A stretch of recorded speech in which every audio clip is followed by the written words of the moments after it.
The president of Portugal, a founding member of NATO, has now publicly called out Donald Trump and stated emphatically that he is, in fact, a Russian asset. Holy cow. Wow, it's one thing to think it.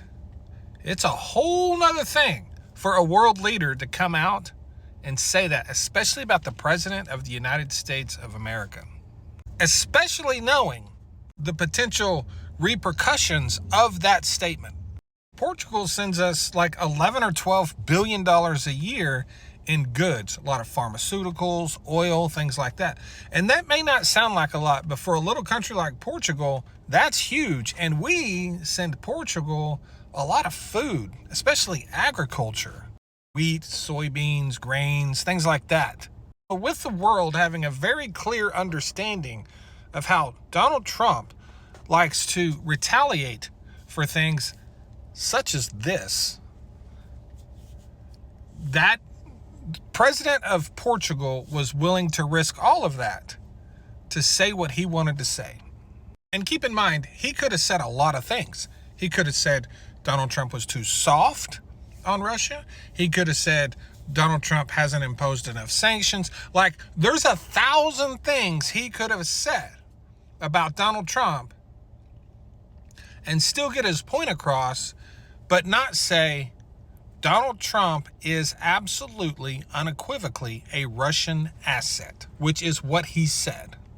The only thing I'm waiting on now is a response from the President of the United States, because I suspect it will be very strong.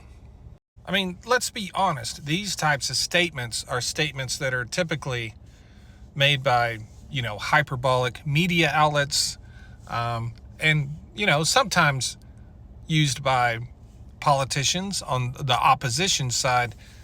That's part of politics.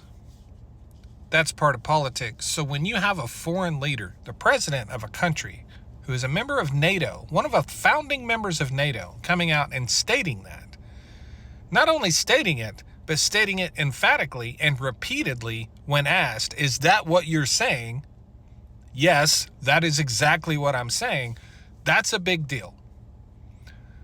This is the kind of thing that can, and I'm not saying this is going to happen, but this is certainly the kind of thing that can lead to a lot of escalation, even military type escalation. Who knows what could be born of this simple statement.